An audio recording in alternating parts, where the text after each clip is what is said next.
प्रार्थना गर्न घोडा जोत भन्यो घोडा जोत्यौँ। अब मेरो तेरो यीशु यत्रोजना मेरो नानीहरू निको भयो भने यीशुलाई म कहिले छोड्दिनँ, मेरो सास भइन्जेलसम्म छोड्दिनँ। अब छोड्छु त छोड्दिनँ नि त। अनि निको नभई नै बिमारी थियौँ त्यति बेला। अनि निको पनि भयौँ। त्यहाँदेखि मेरो माइला छोराले प्रतिज्ञा गरेछ म लाउरे हुन्छु भनेर। त्यो प्रतिज्ञा गर्ने माइला छोरा मात्रै लाउरे भयो। अनि मेरो माइला छोरा लाउरे भयो, म पनि निको भएँ। मेरो कान्छी छोरी पनि निको भएर पनि बिहा पनि गऱ्यौँ। अहिले नानीको आमा भएको छ। अनि परमेश्वरलाई धन्यवाद होस्, धेरै धेरै धन्यवाद भनेर सयौँ जुनीसम्म नै मेरो प्रभु यीशुलाई छोड्ने छुइनँ। अनि परमेश्वर पायौँ भने यसरी सुख शान्ति पाइन्छ।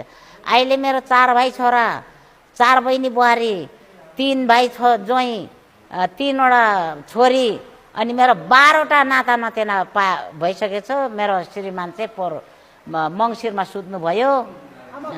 जब त्यो प्रार्थना भयो नि, प्रार्थना तपाईँहरूलाई त्यति नै घडी नै निको भयो कि बिस्तारै निको भयो कि के भयो? लो हामीलाई त त्यति नै बेला नै निको भयो जस्तो लाग्यो।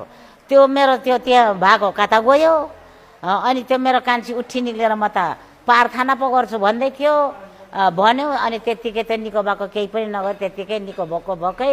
अनि कोही हालतले नानी निको भयो भने यो परमेश्वरको छोरीले नाच्यो भन्यो भने चेनघारीमा पनि केही पनि नहुने। चेनघारीमा गएर खाना साना खान्थ्यौँ, खाजा साजा खान्थ्यौँ, हामीलाई लाग्थेन केही पनि। हामीहरू प्रभु यीशुको छोराछोरी हौँ भनेपछि केहीले पनि छुएन। हामीहरू त्यति मात्रै प्रार्थना गर्नु जान्दैथ्यौँ। त्यसो गर्दै गर्दै अनि हिसाब चस्मा सङ्गति गर्नु गयौँ। अनि धेरैजना भयौँ। टाढो भएर फेरि जीवन मण्डली बनाएको थियौँ। जीवन मण्डली बनाउँदा पनि मेरो सक्दो खर्च लगाएर जीवन मण्डली बनायौँ। अनि जीवन मण्डलीमा मेरो पास्टरले रुइरायो, जहिले तहिले रुइरायो, साह्रो रुयो टाढो भएर पो होला भनेर धारणमा मण्डली बनायौँ। धारणमा मण्डली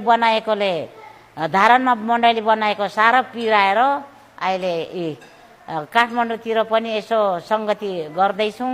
परमेश्वरलाई धन्यवाद होस्, परमेश्वरले सङ्गति गर्ने ठाउँहरू दिनुभएको छ।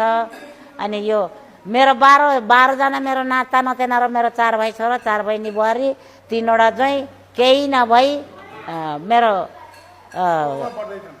बढ्दैछन् अझै पनि। ग्रहण गर्नुभयो, निको भयो नि। तपाईँको आफन्तले के भने? आफन्तले लो है यो यीशु क्रिस्ट यो यीशु पाउनेहरू मेरो यो तपकना झर्ने